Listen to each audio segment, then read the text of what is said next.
Estás viendo infinito. Abre tu mente.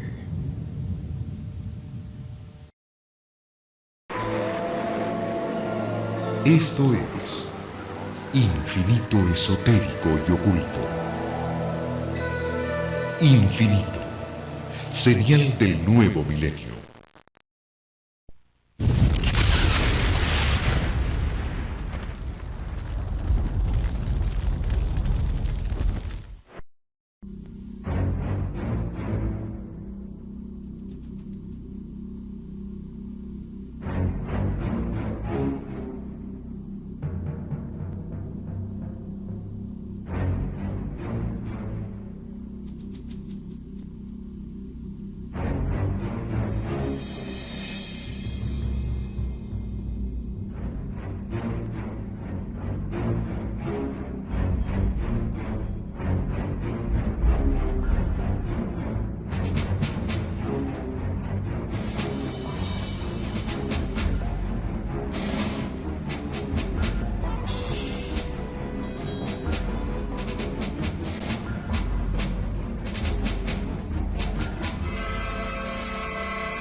Brujas. Mito y realidad de la brujería.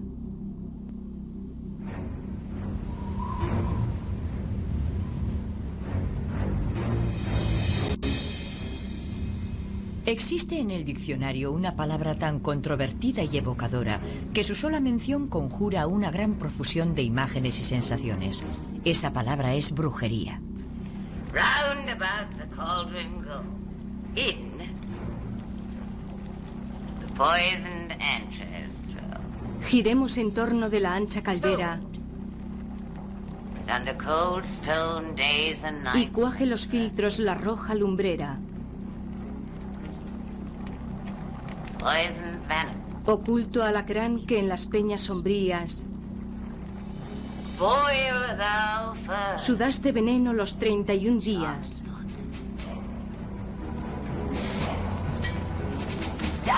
Sé tú quien se cueza de todos primero al fuego del bodrio que dora el caldero. En esta obra de teatro escocesa, Shakespeare nos habla de unas hechiceras que elaboran pócimas, predicen el futuro, reconocen haber provocado matanzas de cerdos, el naufragio de barcos y tormentas de viento. Para el resto de la gente era razón suficiente para justificar su persecución y ejecución en la hoguera. Estaban consideradas como instrumento del caos y autoras de todos los males, y el único modo de librar al mundo de su malignidad era el fuego purificador. En realidad, las brujas de Macbeth son un remedo. Son estereotipos.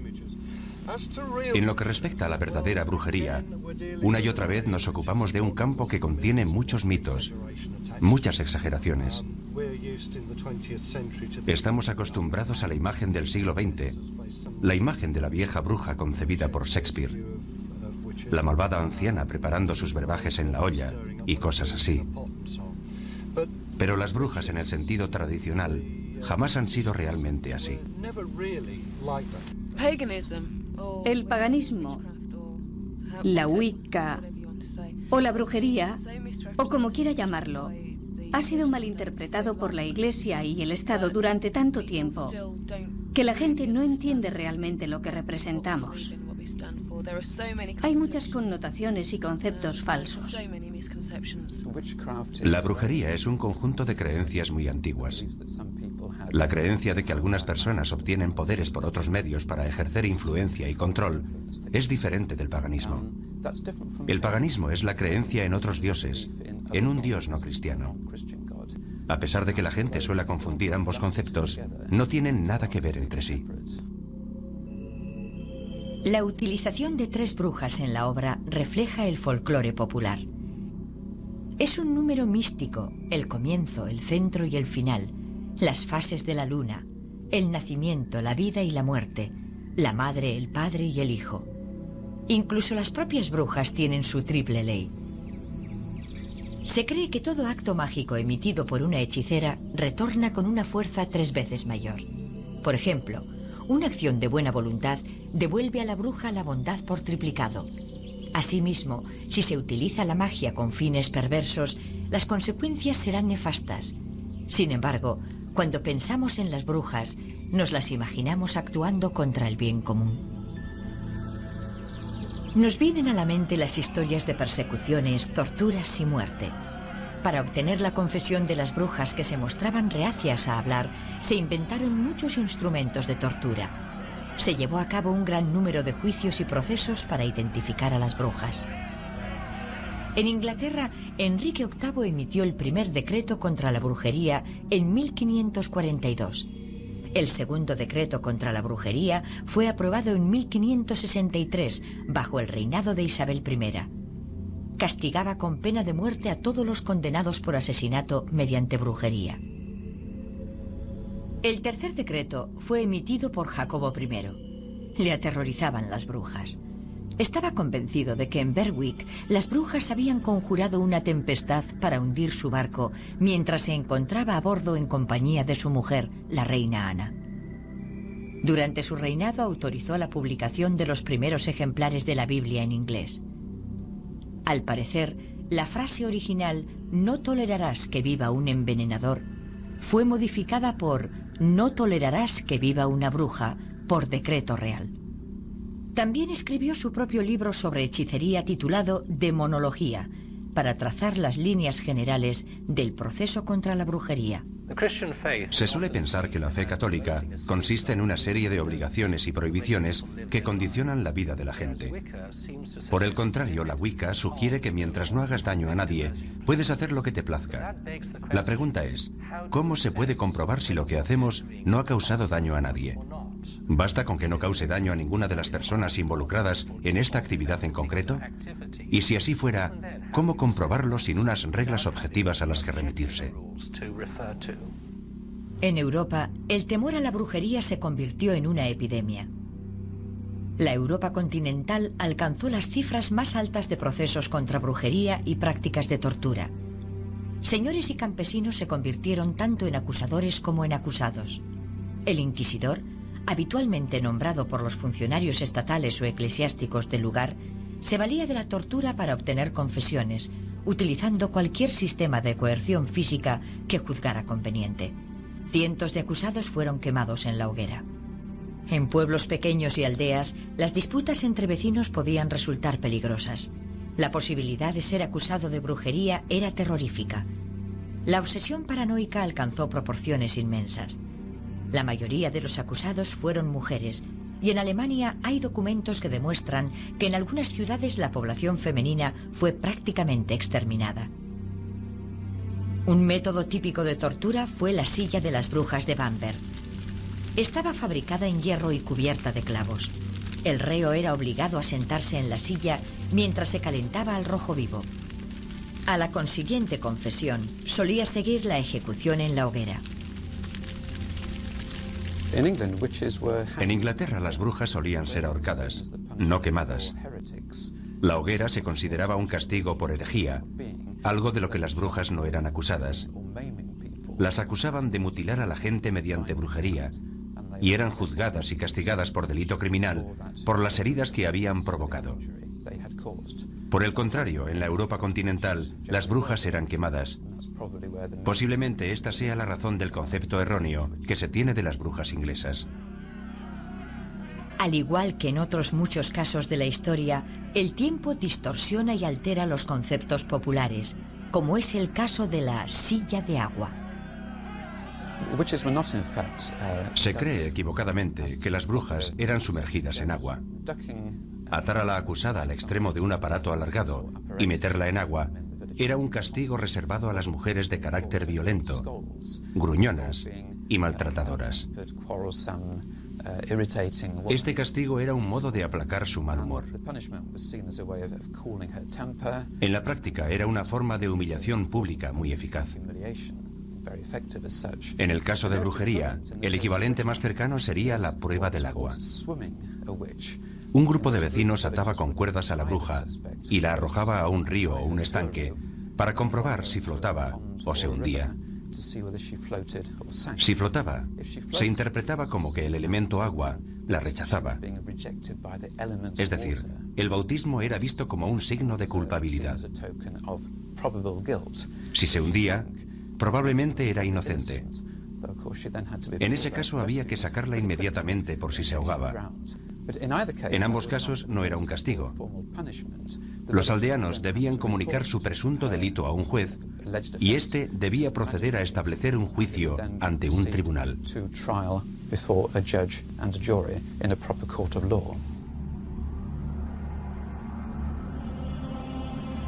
Matthew Hopkins fue tal vez el cazador de brujas más célebre. Durante la Guerra Civil de Inglaterra alcanzó el rango de pesquisidor general. El origen de Matthew Hopkins es bastante oscuro. Posiblemente era hijo de un sacerdote de Suffolk. Alcanzó la fama en 1645, cuando siempre, según él, descubrió que su misión era la de destruir y expulsar a las brujas de Anglia Oriental.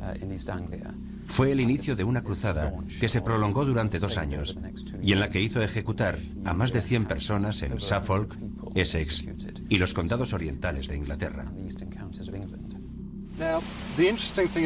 Lo más interesante de Matthew Hopkins es que la gente se lo imagina actuando por todo lo ancho del país, quemando brujas allí por donde pasaba. Sin embargo, esto no es cierto. Su zona de actuación fue muy pequeña, limitándose a Anglia Oriental. Tuvo muchas dificultades para encontrar brujas a su paso y recurrió a todo tipo de tácticas intimidatorias para obligar a la gente a confesar o a delatar a sus vecinos. Actualmente se le considera en cierto modo una figura trágica, aunque también fue un desastre por las consecuencias de sus actos. Al parecer se sentía motivado por un sentido de misión o cruzada. Creía que era un hombre bueno que cumplía la voluntad de Dios, expulsando a estos monstruos. Así es como se le ve hoy en día. Antes de llevar a la bruja ante los tribunales, había que obtener su confesión a modo de prueba concluyente. El método preferido por Hopkins era la privación de sueño. Mantenía a la presunta bruja en aislamiento. Posteriormente, sus ayudantes la desnudaban y le obligaban a caminar día y noche, impidiéndole dormir. Al cabo de varios días, la confesión solía ser fácil de obtener, así como los nombres de los conspiradores. Después daba comienzo el juicio. De hecho, los juicios se ajustaban bastante al modelo y criterio de justicia de los siglos XVI y XVII. Quiero decir, que se llevaban a cabo ante un juez, una jurisdicción, un jurado de evaluación. Las pruebas se valoraban y se examinaban cuidadosamente. Los testigos eran presentados ante el jurado e interrogados sin presiones que condujeran a una declaración inculpatoria. La mayoría de los acusados fueron absueltos. Solo 1 de cada 5 acabó en la horca. Los jueces hicieron lo posible por separar los casos bien documentados de los que consideraban una simple consecuencia de los prejuicios y mala fe de los vecinos. Si bien en todos los casos, las pruebas eran muy circunstanciales. Al igual que las prácticas persecutorias, Hopkins también ha sido objeto de polémica histórica y malentendidos. Nadie sabe a ciencia cierta cuáles fueron las motivaciones de Matthew Hopkins. Tradicionalmente se ha pensado que actuó por codicia, pero me parece poco probable. Es cierto que recibió honorarios e hizo algunos gastos, pero en ningún caso fueron sumas de importancia, y al principio tampoco tuvo la garantía de que le fueran a pagar. Es posible que le agradara la notoriedad conseguida, pero las pruebas indican que en realidad fue un hombre mal aconsejado en cuanto a su misión. Se consideró a sí mismo un cruzado que estaba haciendo algo fundamental para librar al mundo de lo que él veía como un siniestro mal. Y la época fue muy significativa. Sucedió a finales de la Guerra Civil. Las estructuras se habían deteriorado bastante y esto le dio la oportunidad de ocasionar más daños de lo que habría sido capaz en circunstancias normales, o sea, en tiempos de paz. En torno a Matthew Hopkins existe un verdadero misterio. Cuando la gente acabó harta de él y lo quisieron expulsar, desapareció. Nadie supo de su paradero. Se ha sugerido que pudo trasladarse a Norteamérica, donde prosiguió sus actividades. También hay otra versión según la cual se retiró y se dedicó a disfrutar de las riquezas acumuladas durante su etapa como cazador de brujas. Sin embargo, al menos uno de los autores que conozco ha destacado el hecho de que la compra de juicios por brujería pudo haberse producido en los tiempos en que vivió Matthew Hopkins, si bien oficialmente sucedió unos 50 años después de la fiebre inquisitorial. Yo lo dejo así. No tengo modo de confirmarlo o desmentirlo, pero es un pequeño misterio interesante. Regresaremos con más Infinito Esotérico y Oculto.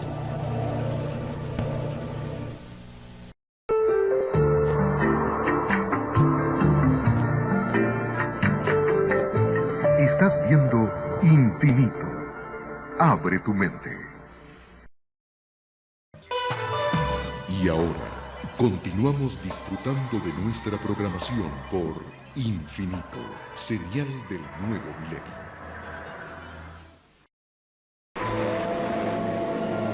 Esto es Infinito Esotérico y Oculto.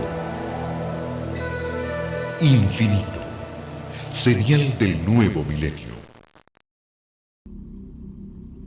En 1692, en Salem, Massachusetts, las crónicas relatan que 3 niñas del pueblo habían sido iniciadas en la magia y las ciencias ocultas por Tituba, la criada de la familia. Empezaron a sufrir ataques y crisis histéricas inexplicables. Samuel Parris, el sacerdote del lugar, creyó que su comportamiento se debía a una posesión diabólica. Al principio las niñas acusaron a la criada Tituba. Esta admitió su culpabilidad por voluntad propia. Poco se sabe acerca de las prácticas de magia de Tituba, pero en general se cree que instruyó a las niñas en el arte del vudú. Entonces, las 3 jóvenes empezaron a dar otros nombres de gente que no comprendía por qué les habían implicado. Entre el 10 de junio y el 22 de septiembre, 19 vecinos de Salem fueron ahorcados. En el caso de Salem, el proceso norteamericano, el episodio se inicia cuando unas niñas jóvenes, adolescentes o preadolescentes, aseguran estar poseídas. Ahora tan solo podemos especular con lo que dirían los psiquiatras o psicólogos. Pero ellas descubrieron muy pronto que esto les daba un grado de poder nuevo y asombroso dentro de su propia familia y de la comunidad. Normalmente la opinión de una adolescente no cuenta para nada en un contexto así. De pronto se han convertido en el centro de atención de toda la comunidad y descubren rápidamente que tienen el poder de la vida y la muerte sobre sus mayores al declarar que está poseída o es una bruja. Hay pocas dudas respecto a este caso y otros producidos en Francia. Se produce un efecto de bola de nieve conforme van entendiendo su poder y sacándole provecho. En Inglaterra hay más ejemplos documentados de niños o adolescentes que aseguran estar poseídos y que acaban corrompidos por el poder que han adquirido.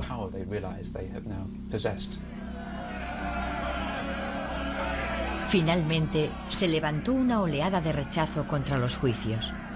En base a las débiles pruebas obtenidas bajo coacciones y extrema presión, los juicios de Salem no continuaron más allá de las acusaciones iniciales. Si examinamos los acontecimientos desde otro punto de vista, también encontraríamos una explicación creíble de los juicios. Parris recibía principalmente el apoyo de los granjeros más pobres del pueblo de Salem. Para ellos, Parris y la iglesia rural representaban la estabilidad y los valores tradicionales. Pero el poder que estaban alcanzando los comerciantes suponía una amenaza para su modo de vida. Muchos de los que fueron víctimas de la caza de brujas encabezada por Parris y sus partidarios estaban relacionados con esta nueva clase social de Salem. La historia de Salem quedó inmortalizada en una obra teatral de Arthur Miller, titulada El Crisol. En ella se reflejan los juicios de McCarthy que estaban teniendo lugar en aquella época en Norteamérica. El paralelismo con el clima de acusaciones donde nadie podía sentirse seguro era evidente. Sin embargo, para la mayoría de la gente, la diferencia entre literatura y hechos históricos es confusa. Pienso que en Inglaterra y en Norteamérica la brujería no es propia de gente que ejerce el poder. No creo que sea una forma correcta de enfocarlo. Básicamente en Inglaterra y claramente en Norteamérica comienza en los niveles sociales más humildes, con las rivalidades y choques de personalidad dentro de una pequeña comunidad. A menudo la bruja es alguien marginal, de avanzada edad, poco apreciada y que se lleva mal con sus vecinos. Tal vez el mejor ejemplo de persecución a una supuesta bruja por motivos políticos lo podamos encontrar en la historia de Juana de Arco. Se había convertido en una amenaza para la Iglesia y el Estado, pero se utilizaron los rumores de brujería y el hecho de que ella admitiera escuchar voces en su interior como razón legítima para ejecutarla. Juana de Arco fue quemada en la hoguera por la Iglesia en 1431 bajo la acusación de herejía. Existen pocas dudas de que las razones fueran exclusivamente políticas, porque 500 años más tarde, Juana de Arco fue canonizada por la misma Iglesia que la había condenado a muerte. Todavía circula una teoría, a la que los historiadores no dan demasiada credibilidad, según la cual Juana fue una bruja. Es una leyenda que persiste y que vuelve a surgir en diferentes formas. La más sencilla es que ella pertenecía al antiguo credo, la brujería en estado puro, y que estaba cumpliendo ciertas obligaciones relacionadas con esa antigua religión. Hay que recordar que Domremy, donde ella nació, era conocido por sus prácticas mágicas. Tenían un árbol embrujado y un pozo encantado. Fue bajo ese árbol donde Juana escuchó voces por primera vez. Hay muchas razones para pensar que aunque no fuese una bruja, seguramente estaba influida por la antigua religión. A mi parecer, Carlos VII era un hombre muy narcisista y vanidoso, y que estaba deseando librarse de ella. No olvidemos que Juana tenía fama de ser muy hábil discutiendo, muy obstinada. Fue apresada por los borgoñeses en una acción que ella misma había propiciado contra el expreso deseo de Carlos VII. En cierto modo, para él, fue un alivio librarse de ella, porque no quería involucrarse en una guerra. Hubo otras persecuciones que se llevaron a cabo simplemente por afán material. En el siglo XIV, el rey de Francia, Felipe el Hermoso, emprendió una campaña contra la Orden de los Templarios. Acusó a esta orden de monjes guerreros de cometer todo tipo de actos de brujería, entre otros la adoración de un ídolo con forma de cabeza decapitada y el uso de un cordón herético, signo inequívoco de que el portador practica la brujería. En cambio, la realidad es más prosaica. La Orden del Temple había sido creada para custodiar los caminos y rutas hacia Tierra Santa durante las cruzadas contra los sarracenos. Al principio, la Iglesia aprobó sus acciones, les eximió de pagar impuestos y les concedió la capacidad de recaudar los suyos propios. La Orden construyó sus propios puertos y dispuso de su propia flota. Al ser considerados gente honrada, se convirtieron en los banqueros de los reinos europeos. Llegaron a trasladar inmensas sumas de dinero de un lugar a otro a cambio de honorarios. La riqueza de la Orden fue creciendo. Posiblemente fuera la codicia por esta riqueza lo que motivó la acción del rey francés. Por desgracia, la flota templaria huyó de Francia, poniendo la mayor parte de su fortuna a buen recaudo en Portugal, Inglaterra y Escocia. ¿Cómo llegó a surgir tal temor a las brujas que fue utilizado por los que detentaban el poder? Para investigarlo, tenemos que remontarnos a las raíces del paganismo moderno. El paganismo es una religión que adora la naturaleza. Sus seguidores suelen practicarla en espacios abiertos, en lugares naturales, ya sea en grupo o individualmente. Organizan varias festividades al año para celebrar los efectos del sol sobre la Tierra. También adoran a la luna en asambleas mensuales.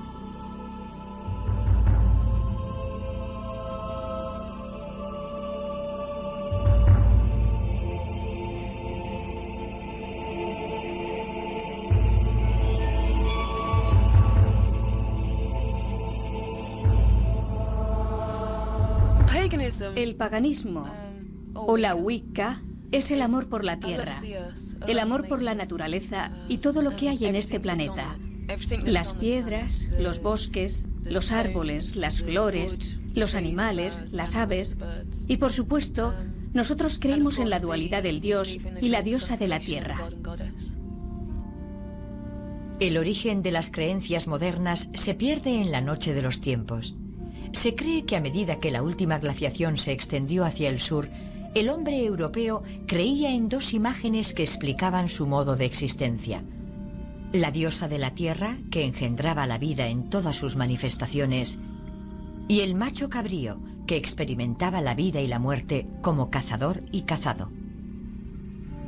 Cuando los primitivos recolectores y cazadores se convirtieron en granjeros en sus cerros fortificados para posteriormente asentarse en pueblos y ciudades, se cree que sus creencias pasaron a estar más organizadas. Monumentos megalíticos como Stonehenge o Avebury, enclavados en curiosos túmulos, cerros y caminos, podrían delatar una forma de organización de la vida religiosa comunitaria. Conforme las comunidades se hicieron más complejas, su organización también cambió. Los griegos y romanos antiguos formalizaron su concepto de los dioses construyendo panteones, una reminiscencia de los nórdicos y otras culturas anteriores a la suya. Sin embargo, el concepto de la madre tierra y el macho cabrío es común en todas ellas.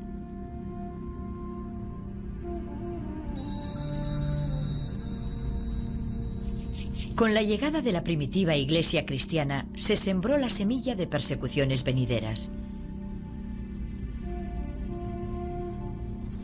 En el año 325 de nuestra era, en el Concilio de Nicea, el emperador romano Constantino se enfrentó al problema de aunar las diferentes corrientes religiosas que existían en aquella época. Convertido al cristianismo, quería zanjar toda discusión en torno a la divinidad de Jesucristo.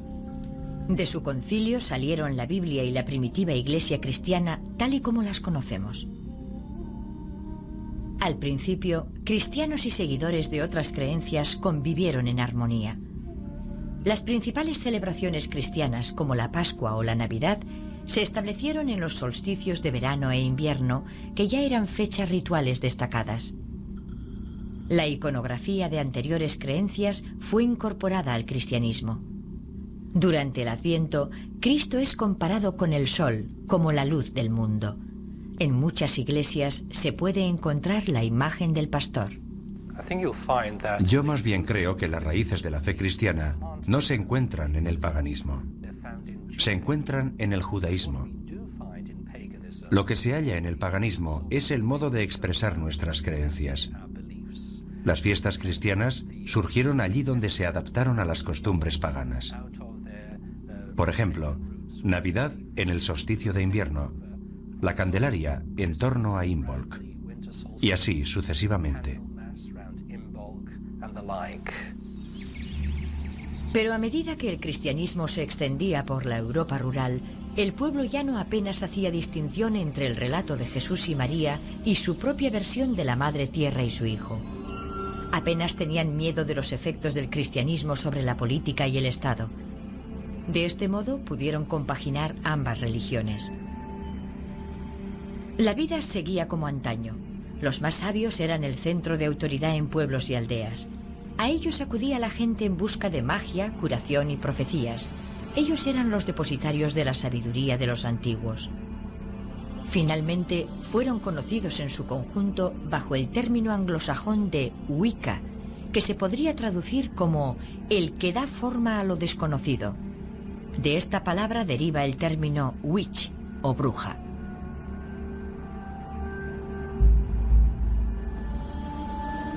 Pero esta coexistencia pacífica de ambas religiones no estaba llamada a durar. Así comenzó la persecución. La Iglesia condenó a la Madre Tierra, declarando que como diosa de la tierra era la generadora de todos los placeres terrenales que la Biblia definía como pecado. Posteriormente proclamaron que el macho cabrío era la personificación del demonio, un ángel expulsado del cielo por sus pecados y que vivía y obraba en el infierno.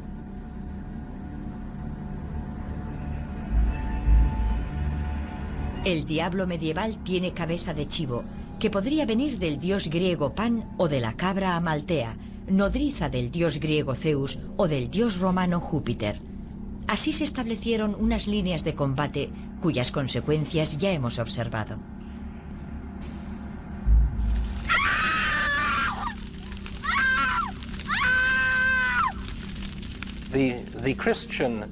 La Iglesia Católica está en permanente diálogo con los fieles de todas las creencias. Pero debemos apreciar lo costoso de ese diálogo. En muchos aspectos, si la Iglesia estableciera un diálogo con el paganismo, habría que llevar a cabo una gran labor de base, del clero con el paganismo. Habría que dar prioridad a un intenso diálogo para que la Iglesia pusiera los esfuerzos necesarios en su diálogo. Nos encontraríamos con que no hay base común en términos de doctrina y credo, pero tendríamos un diálogo interesante en nuestra visión del mundo en términos de ética y rituales. A pesar de que la Iglesia del siglo X intentó descartar la existencia de la brujería y se aprobó una ley canónica declarando herética la creencia en la magia y la hechicería, las brujas continuaron practicando sus artes. En los siglos XII y XIII resurgió la adoración de la Madre Tierra. Los poetas escribían odas a la diosa bajo el pretexto de que se las dedicaban a sus amadas. Se construyeron iglesias y catedrales en nombre de María, la Madre de Dios, quien como Madre Divina había sustituido a la Madre Tierra.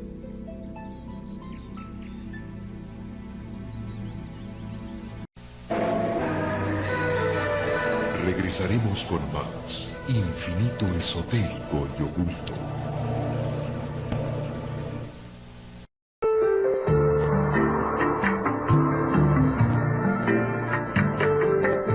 Estás viendo Infinito. Abre tu mente. Y ahora, continuamos disfrutando de nuestra programación por Infinito, serial del nuevo milenio. Esto es Infinito Esotérico y Oculto. Infinito, serial del nuevo milenio. Fue durante el siglo XIII cuando la Iglesia cambió su política de negación de la brujería. Sin embargo, no fue hasta 1320 cuando el Papa Juan XXII formalizó el proceso contra las brujas al autorizar a la Inquisición la persecución de la hechicería. 4 años después, el 3 de noviembre, Petronila de Meath fue la primera en ser quemada en la hoguera bajo la acusación de brujería. Sucedió en Irlanda. A partir de esa fecha, las declaraciones papales y las bulas pontificias fueron implacables en las condenas de brujería. En 1484, el Papa Inocencio VIII publicó la bula Summis Desiderantes, dando permiso a Kramer y Sprenger, 2 miembros de la Inquisición, para sistematizar la persecución de las brujas. Juntos escribieron el Malleus Maleficarum, conocido como el Martillo de las Brujas. El Malleus Maleficarum era un voluminoso libro muy erudito y extraño, escrito por 2 monjes dominicos en el siglo XV, en el que explicaban con todo lujo de detalles lo que hacían las brujas, la organización del sofisticado culto al diablo. Fue algo que favoreció y estimuló, en mayor grado todavía, la persecución sistemática y el hostigamiento de las brujas en la Europa continental a partir del siglo XV. Fue editado 2 o 3 años después de una bula papal en la que se denunciaba la brujería. Es una prueba clave que demuestra en qué medida las autoridades trataban el fenómeno de la brujería como si fuera una grave amenaza.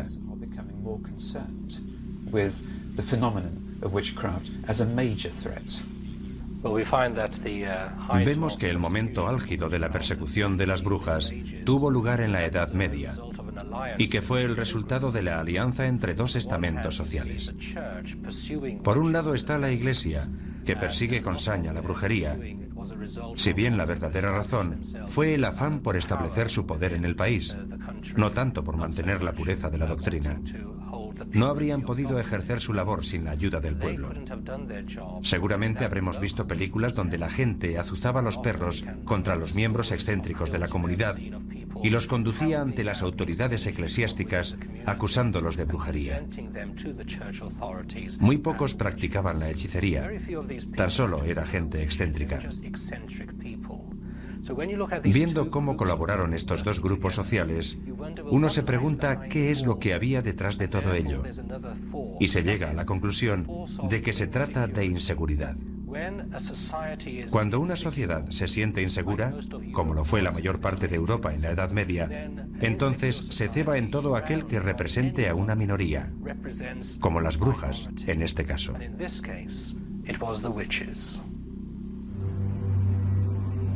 Ahora las brujas ya no eran practicantes de la antigua religión, o curanderas o instructoras, eran las esclavas de Satán. Para la Iglesia las brujas eran mujeres, porque sucumbían fácilmente a la lascivia y la maldad del diablo. Para incrementar la creencia y el temor del pueblo, la Iglesia se limitó a darles la vuelta a las prácticas y rituales cristianos. Las brujas adoraban al diablo en lugar de a Dios, remedaban la misa cristiana y disfrutaban de los placeres terrenales. Fue entonces cuando la Iglesia definió la brujería como herética y las últimas dudas del pueblo llano se disiparon. En tiempos recientes hemos contemplado un resurgir de las antiguas costumbres.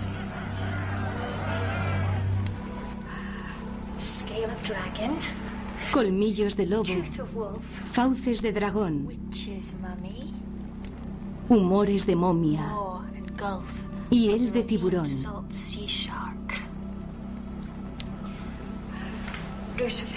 Abeto tronchado con luna eclipsada, de tártaro labios, de tuerto quijada. En la brujería moderna, lo más parecido a las pociones mágicas es el uso de hierbas medicinales. Con las plantas se elaboran ungüentos, pomadas, componentes medicinales y extractos. Se utilizan principalmente como remedios curativos y como protección, y se dice que estimulan la meditación y atraen las energías telúricas.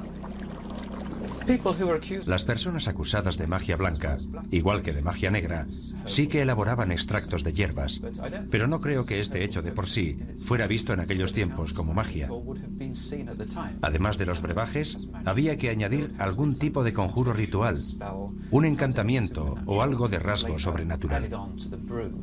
Si nos fijamos en las brujas de Macbeth, todas ellas están depositando ingredientes en la caldera, pero al mismo tiempo recitan sortilegios y fórmulas de hechicería. Eso es lo que le otorga la dimensión mágica. Cada año, muchos paganos ejecutan un ritual de sanación para demostrar su devoción por la tierra.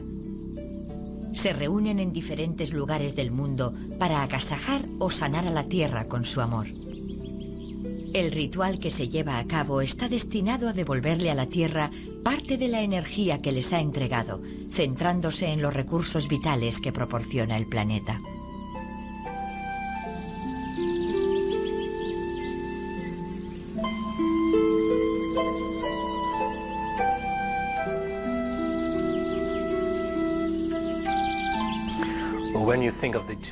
Cuando pensamos en la típica imagen de la bruja, nos la imaginamos conjurando un hechizo o haciendo magia.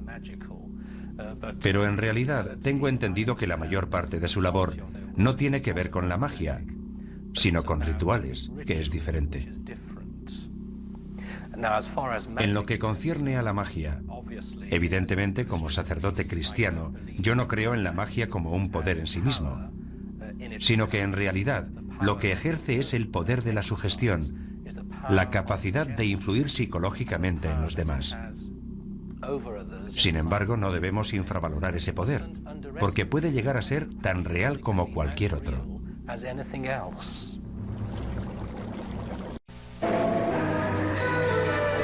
Regresaremos con más Infinito Esotérico y Oculto.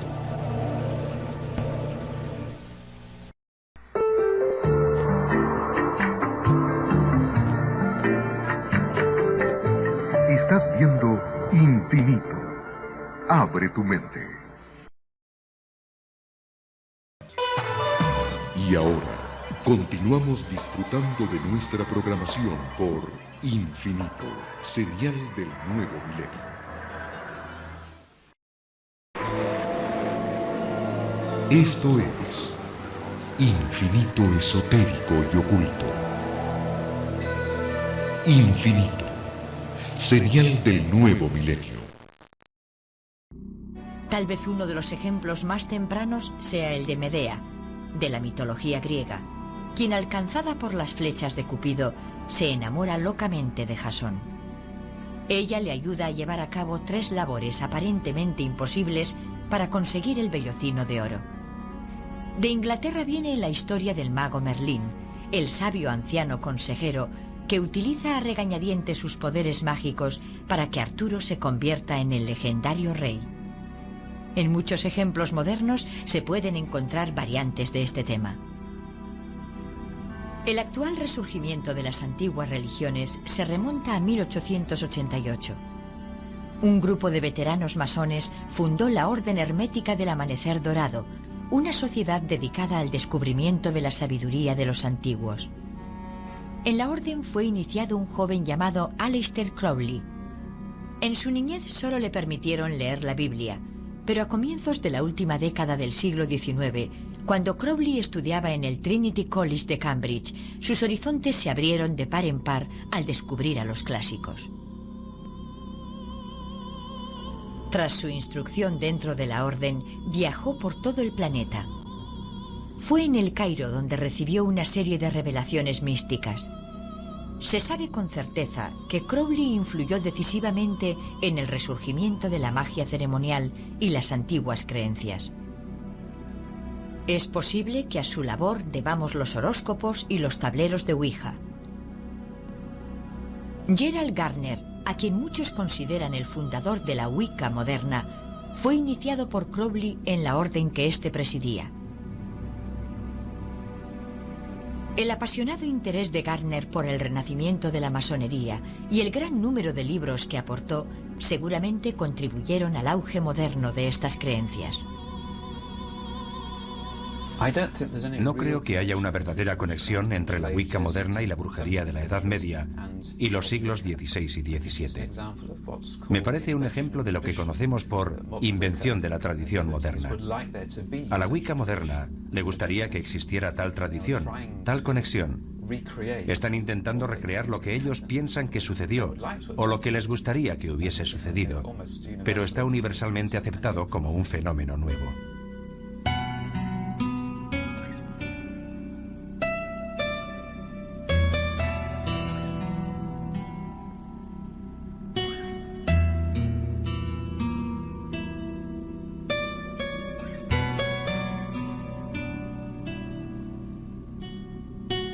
Este es el ritual de la unión de manos tal y como se practica hoy.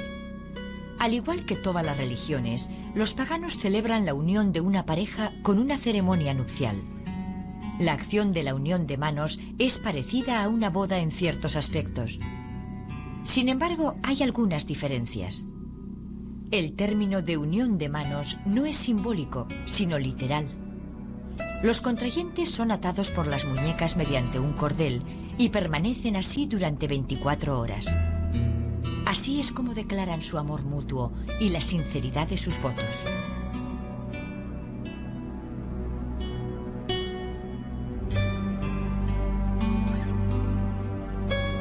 Para finalizar el ritual, la pareja debe saltar por encima del palo de una escoba que sujetan el sumo sacerdote y la sacerdotisa. Una vez unidos, deben permanecer juntos durante 1 año y 1 día.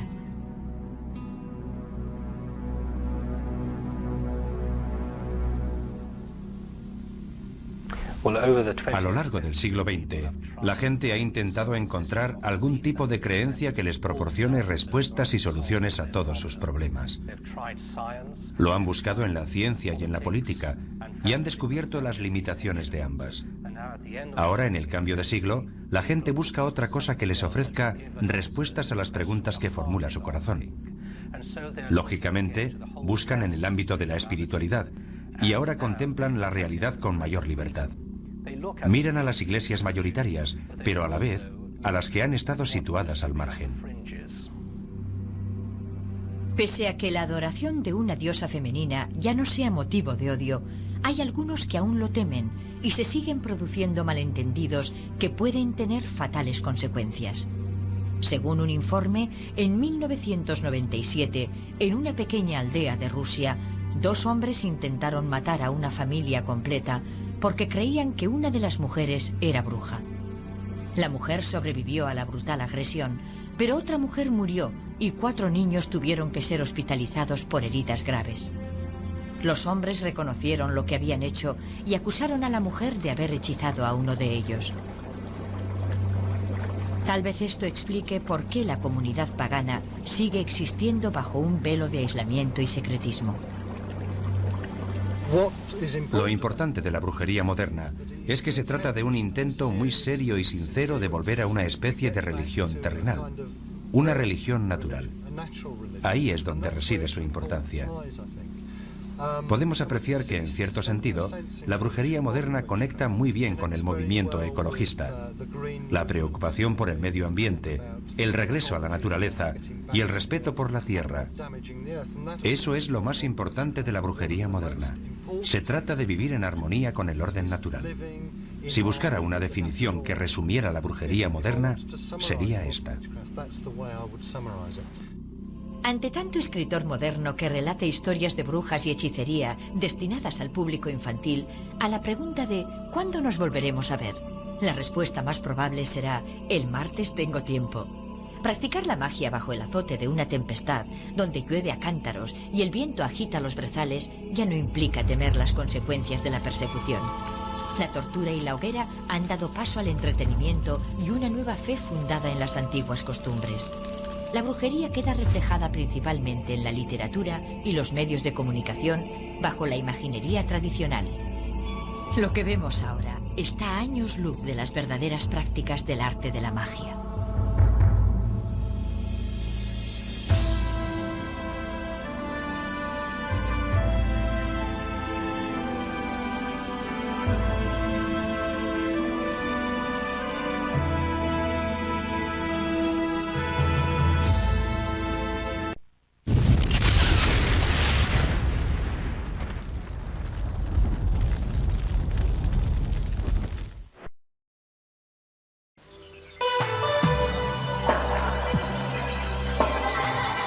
Usted está viendo Infinito. Infinito, señal del nuevo milenio.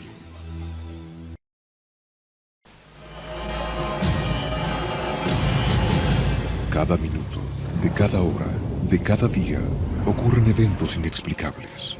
Incidentes, fenómenos, encuentros, ritos, experimentos. Cada día, cada hora, cada minuto, cada 60 segundos, se revela una vida llena de misterios. Ahora un canal trata de dar luz a todo. Un canal que indaga los misterios del universo. Un canal que se aventura en territorios desconocidos. Un canal que explora las preguntas que definen nuestra existencia. ¿Estamos solos en el universo? ¿Existe la vida después de la muerte? ¿Quién construyó las pirámides? ¿Se puede predecir el futuro? ¿Podemos mover objetos con nuestra mente? ¿Existe el infierno? ¿Se acabará el mundo en el año 2000? ¿Es la historia una gran mentira? Para cada pregunta hay una respuesta, pero ¿hasta dónde estamos dispuestos a llegar para encontrar la verdad? Desde Machu Picchu al Chupacabra, desde los aztecas al Zodíaco, desde los extraterrestres a los ángeles. Esto es Infinito, un viaje hacia lo desconocido, una exploración de lo inexplicable. Ningún lugar es muy remoto, ninguna pregunta muy extraña, ningún misterio está fuera de nuestros límites. Escuche lo inesperado, descubra lo oculto, experimente lo desconocido. Infinito, señal del nuevo milenio.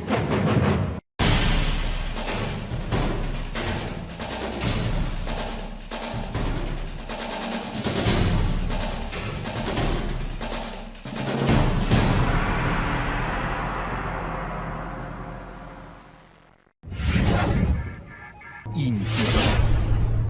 Abre tu mente.